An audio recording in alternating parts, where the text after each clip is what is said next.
Antes de passar a palavra para os nossos comentaristas, eu quero mostrar uma fala do Lula numa entrevista ontem ao programa Fantástico da TV Globo, em que ele acaba falando até da economia, o que ele acha que é o problema que nós temos atualmente. Vamos conferir. Ninguém, Sônia, ninguém, vou repetir, ninguém nesse país do mercado tem mais responsabilidade fiscal do que eu.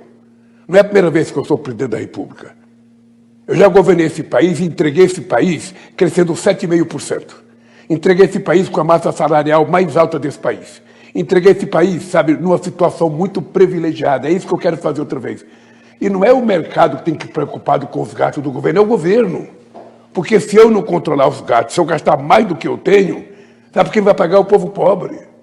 Então, eu quero te dizer, Sônia, que é o seguinte, nós fizemos aquilo que é possível fazer, mandamos para o Congresso Nacional. A única coisa errada nesse país é a taxa de juros estar acima de 12%. Essa é a coisa errada. Não há nenhuma explicação. A inflação está 4 e pouco, é uma inflação totalmente controlada. Totalmente controlada. A irresponsabilidade é de quem aumenta a taxa de juros todo dia. Não é do governo federal. Então, mas nós vamos cuidar disso também. Luiz Felipe, você que é o autor aí do livro, Por que o Brasil é um País Atrasado, eu queria que comentasse essa fala e saber quem é que aumenta a taxa de juros, né? Que ele está reclamando que é o único problema do Brasil é esse. Boa noite. Boa noite. Por que o Brasil é um país atrasado? Porque o Estado brasileiro gosta desse tipo de liderança que nós temos hoje. O Estado brasileiro foi construído para receber esse tipo de liderança que vem para destruir completamente a sociedade, a livre iniciativa, a poupança, a renda e sugar tudo para o Estado, que é uma combinação de socialismo com corrupção. Então esse é o Estado brasileiro, é o grande culpado do porquê o Brasil é um país atrasado. Não há avanço avançando o Estado. Não há avanço para o Brasil avançando o Estado brasileiro. O avanço para o Brasil significa mais liberdade para a população brasileira, mais liberdade para a sociedade, para a livre iniciativa, mais liberdade, liberdade, liberdade. É isso, e isso envolve menos Estado. Então, temos um grande problema. É fácil a gente pintar aqui genérico, mas o que mantém o país num gargalo de estrangulamento é que você tem um deep state brasileiro, uma burocracia que é ampla, ela pode se envolver em vários setores, está envolvida em vários setores, e ela é profunda. Então ela entra no detalhe, entra também na administração do país, é muito diferente de outros deep states, como por exemplo o deep state americano. O deep state americano é mais calcado, baseado na questão de defesa e segurança pública. Tem várias agências lá de controle de defesa, de controle até de drogas, controle de comida, e também tem os controles de defesa, né? Narcotráfico, FBI, CIA, interno e externo, tem os sistemas industriais de defesa. Então, o deep state americano é mais calcado nisso aí. Eles não têm um judiciário na mão, o deep state americano. Então, o judiciário deles está independente desse sistema. Agora, no Brasil não. No Brasil, o judiciário nosso faz parte do deep state, faz parte da nossa burocracia profunda que mantém esse controle de Estado em toda a população, em todo o setor econômico, com todos os governos. Eles são a grande eminência parda que a gente não consegue ainda reformar. Então, é isso que eu acho que é o grande problema. E quem é o melhor líder para esse tipo de Estado, que é um Estado totalitário que foi criado na Constituição de 88, ou evoluiu, né, da Constituição de 88.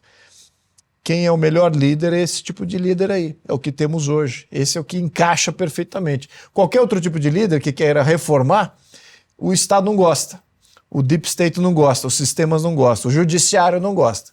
E quer botar para fora porque eles vêm para fazer reformas do sistemão que eles têm de controle absoluto da sociedade e da economia brasileira. Então, esse é o problema. Por isso que o Brasil é um país atrasado. Se a gente não reformar o nosso Estado brasileiro, reformar o nosso deep state, continuaremos atrasados. E a gente está vendo, aliás, o mercado hoje está percebendo exatamente isso.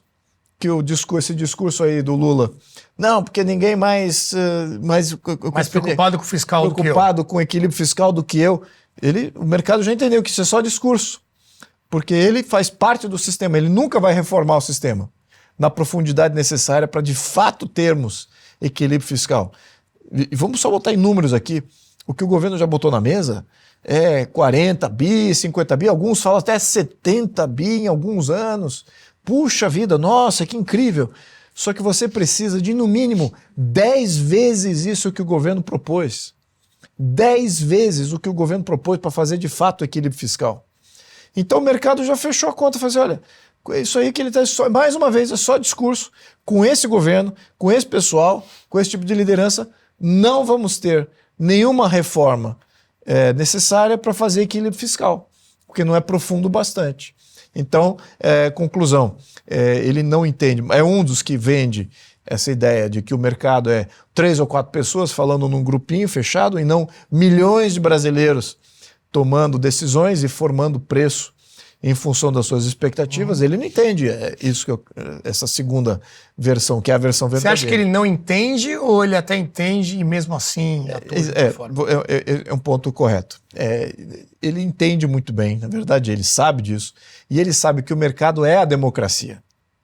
O mercado é a democracia. A verdade é essa, a democracia mais plena que existe é o mercado exercendo as suas decisões completamente aleatoriamente, e aquilo vai formando expectativas que hoje a expectativa é de que esse governo já acabou, não é capaz de fazer nada, o parlamento é corrupto, se vende para o jogo do governo, e o STF, que não entende absolutamente nada da economia, ele quer só se proteger e ver esse governo como protetor, então ele quer ajudar o governo para se proteger também.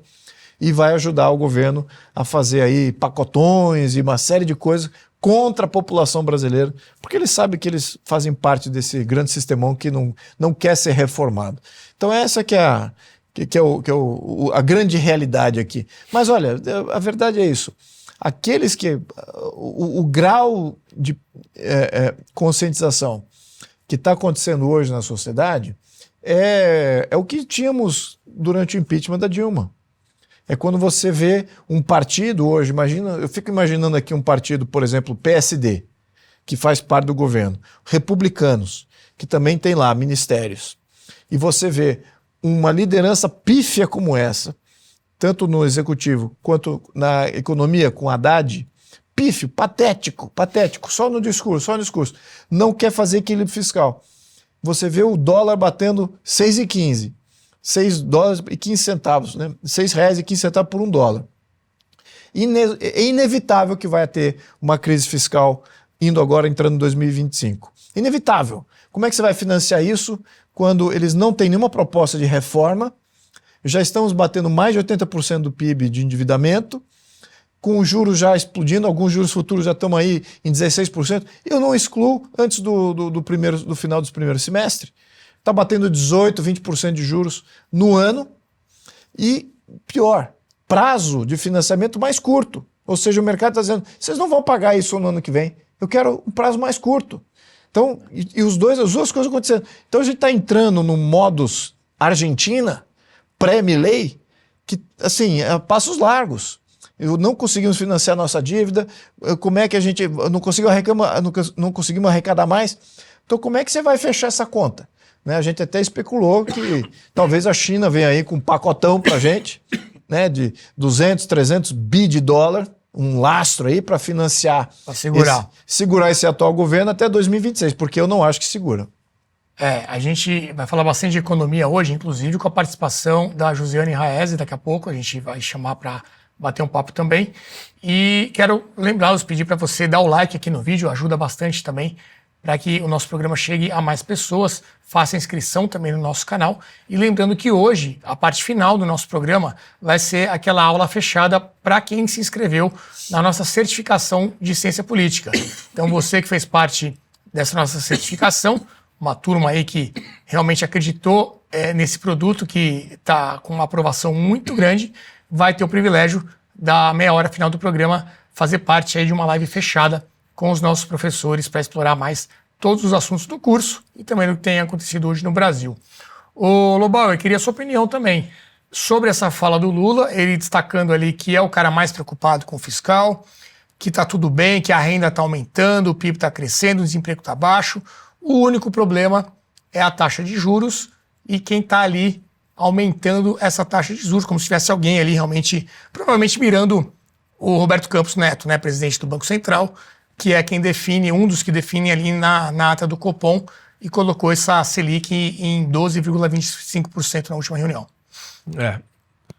Eu vou responder a você, Renato, colocando a pergunta do início do programa, por que o Brasil é um país atrasado, e surfando um pouco na resposta do Luiz Felipe. O Brasil é um país...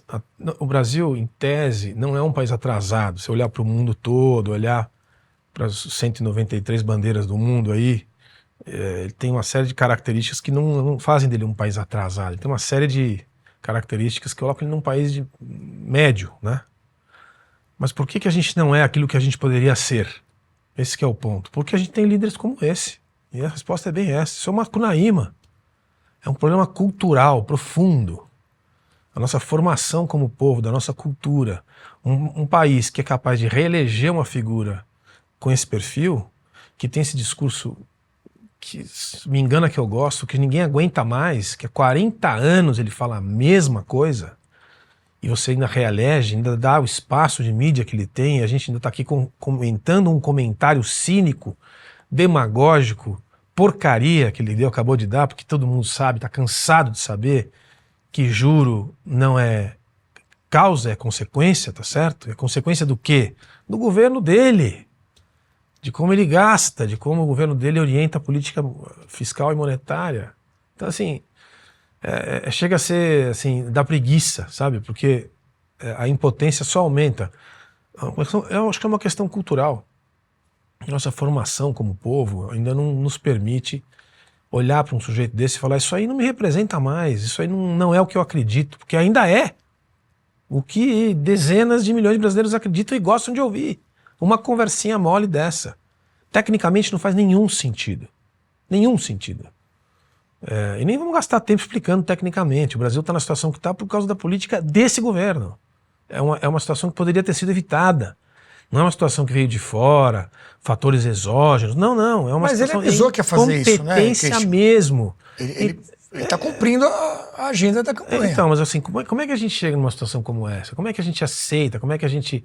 Né? É uma questão cultural. Não teria como esse pessoal, esse senhor, esse partido, essas políticas voltarem para a política brasileira. Essa é uma questão. Mas é que tem uma aceitação profunda, aí numa compreensão de mundo, uma percepção de mundo que não é a minha, mas pessoalmente, mas eu não represento, talvez, esse mainstream, esse perfil patrimonialista, essa coisa populista, essa coisa displicente, mentirosa, preguiçosa.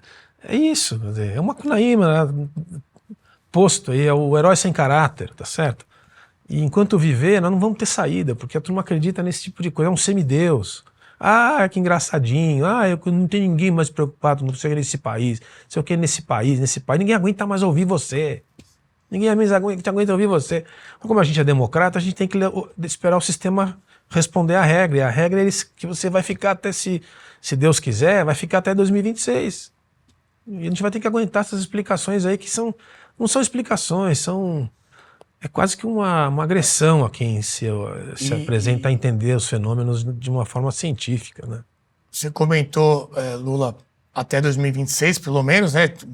Parece cada vez mais provável que ele vai disputar a reeleição, mas na semana passada, com essa questão até da saúde do presidente, quando saiu a notícia, havia uma dúvida: o que está acontecendo? Será que, pelo menos por algum período, ele pode passar o cargo para o vice-presidente, para o Alckmin? E aí nós temos dois gráficos que mostram a reação do mercado financeiro ao sair a notícia da internação do Lula. Então, primeiro tem uma queda do dólar bem abrupta. Ali você vê o momento da notícia, o dólar sai de R$ 6,02 para menos de R$ 6, vai para R$ 5,96 de mínima, no exato momento da divulgação dessa notícia. E temos também a Bolsa, o Ibovespa, o índice, no sentido contrário, né? Então esse é o dólar caindo e o Ibovespa subindo drasticamente no momento ali em que começou a circular a notícia sobre a hospitalização do presidente Lula. Ele fez essa cirurgia de emergência na semana passada, depois teve alguma outra intervenção e já teve alta. Deu essa entrevista, inclusive, ontem ao Fantástico. E aí, mais uma vez, né, após esses acontecimentos, o dólar voltou a subir, fechando hoje no mais alto patamar, e a Bolsa caindo. Eu quero falar com o Jean Turco agora, né, que sempre traz uma visão mais pragmática e realista, talvez, da situação. Sempre fala, olha, aproveita que amanhã vai ser pior. Queria ver a expectativa dele para 2025, principalmente olhando essa questão fiscal, né, Jean Turco? Porque o PT também tem que fazer um cálculo, né? Se está tão evidente que vai ter uma crise por conta das medidas que estão sendo tomadas agora, se essa crise estourar antes da eleição, vai ser ruim para o PT, vai ser ruim para o Lula. Será que eles estão fazendo essa conta na cabeça, pensando também nas eleições? Boa noite. Boa noite, Renato. Boa noite a todos. Bom, seria bom, né? Porque, como eu sempre falo, entre alguém ideológico e alguém interesseiro é menos pior. Então, alguém que pelo menos, por motivos eleitorais, seja incentivado, forçado a fazer algo positivo, a não destruir a economia, seria menos pior. Infelizmente, acho que não é este o cenário. Acho que vão continuar piorando a economia mesmo. Por quê? Porque até agora tudo indica isso. Se eles tivessem realmente interesse em tentar melhorar a situação econômica, já teriam feito o que deveriam ter feito, ou seja, um corte de gasto real, e não só conversas, entrevistas, discurso, etc., mas sinalizando de fato, com os fatos, para o mercado, que o Brasil está comprometido realmente em fazer os deveres de casa, em fazer as macro-reformas estruturais e em ter responsabilidade fiscal. Até agora, não é isso que eles fizeram, não é isso que mostraram. Então, tudo indica que vai acontecer o contrário. O Banco Central já interviu semana passada e, mesmo assim, não aconteceu nada com o real. O real não conseguiram nem valorizar o real como desejavam. Então, na verdade, a situação já me parece que está indo, não só está se deteriorando, mas está indo até fora do controle. Eles não conseguem por uma série de motivos. Também acredito que eles sabem, entendem muito bem como funciona a economia. Ninguém é bobo, ainda menos em Brasília, né? Assim, se tiver alguém bobo, é mais a exceção que a norma. Eles não conseguem por vários motivos. Um, porque a narrativa é sempre outra. Então, depois, quando os caras entram no governo, é difícil fazer o contrário do que falam. Segundo, porque o próprio eleitorado é aquele, e quer aquilo, quer aquele tipo de ação. Se eles fizessem o contrário, o que deveria ser feito, provavelmente o próprio eleitorado não iria gostar. E também porque, vejam, há alguns fatos que, de novo, sinalizam a tendência que eles estão tomando, né? Lula, nessa entrevista, por exemplo, citou, eu já entreguei o país com 7% de crescimento, etc. Só que naquela época, já falamos que, na verdade, teve um crescimento da economia global e o mundo cresceu mais que o Brasil, então o Brasil pegou o efeito carona em cima do crescimento internacional. Mas, além disso, pelo menos ele chamou no governo, na época, alguns economistas mainstream que sabem fazer as contas, sabem fazer 2 mais 2. Não é o que está acontecendo agora. Olhem quem está no Ministério da Economia. De novo, não porque o sujeito entenda alguma coisa de economia. Ele mesmo já admitiu que colou na universidade, que se formou por isso, mesmo depois tendo desmentido, etc. e tal. Ele está lá para ser o futuro candidato do PT à presidência, não para fazer bem a economia. Então, por motivos interesseiros eleitorais, etc. Então, a meu ver, infelizmente, 2025 continuo com a minha visão, vai ser pior. Inclusive, as mudanças políticas no Banco Central, na Câmara dos Deputados, no Senado, me parecem mostrar isso, então não vejo nenhuma janela de oportunidade.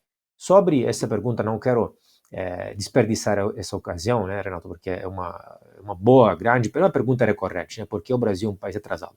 É óbvio que tem, assim, seminários e conferências e livros, como aquele do Luiz Felipe, então poderíamos falar disso horas e horas. Então, tentando super resumir isso, eu diria o seguinte: obviamente são vários motivos, mas tentando assim ir ao cerne da questão, aqueles que para mim são os motivos principais. Primeiro, eu diria que é uma questão factual, ou seja, nós vivemos em uma cleptocracia de fato, é um patrimonialismo, um sistema muito hierárquico, muito piramidal, muito centralizado, onde uma pequeníssima minoria organizada, uma classe política, uma casta política, governa um país enorme, de forma muito centralizada, com interesses opostos àquele da população. Então, o que eles fazem concretamente? Pilham o território e a população. Nós somos gado para ser pilhado. A ideia é exatamente pilhar riqueza, extorquir riqueza do país, a favor de uma minoria organizada, que é a classe política e seus compadres, os amigos da classe econômica, da classe cultural, da classe mediática, etc., dependendo do rodízio de vez aí de quem está em Brasília. E isso, obviamente, assim, responde à maioria do problema, né? Então, claro que teve mudanças ao longo da história, mas ainda continua assim, continua um país muito centralizado. E para um país grande, a coisa é ainda mais complicada. Todos os países grandes que, entre aspas, deram certo, é porque são poucos, e deram certo porque são descentralizados. E segundo, eu diria, que assim, se conecta com a primeira questão, tem muita ideologia, muita lavagem cerebral. Falar de doutrinação é muito pouco, é um eufemismo. E essa doutrinação vem de cima para baixo. Então essa classe política, historicamente, fez lavagem cerebral nas pessoas. É claro que estamos generalizando, tem pessoas muito inteligentes, tem grandes autores, grandes analistas, etc., mas generalizando mesmo, é isso que acontece. Veja, as pessoas falam besteiras e pensam besteiras sobre política, isso é normal no mundo inteiro. Agora, não é normal que do Acre, Rio Grande do Sul, 200 milhões de pessoas repetem as mesmas coisas, as mesmas asneiras, inclusive com as mesmas frases, as mesmas palavras, idênticas. Isso não é normal.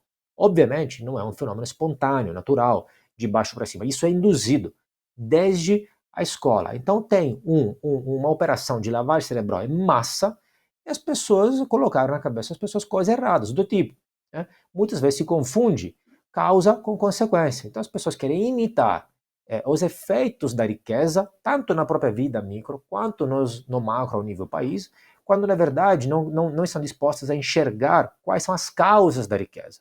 Nós queremos copiar o que os países ricos têm, só que para chegar lá, demorou séculos muitas vezes. Então nós queremos investir em coisas não tão fundamentais quando ainda falta saneamento básico, por exemplo, né? E ainda, o não entendimento que essa esquerda, a esquerda é legítima, só que a esquerda social-democrata. Essa esquerda aí é uma esquerda extremista, que no mundo inteiro é considerada extremista. E o não entendimento disso, de onde vem? De novo, de uma operação de lavagem cerebral. Também por quê? Porque o país é muito isolado. Então poucas informações de fora vêm. Então o discurso público é muito autorreferencial. Então, infelizmente, o túnel para enxergar uma saída, as saídas tem, tecnicamente teria como aplicar, mas o túnel, a luz no fundo do túnel é muito difícil de se enxergar.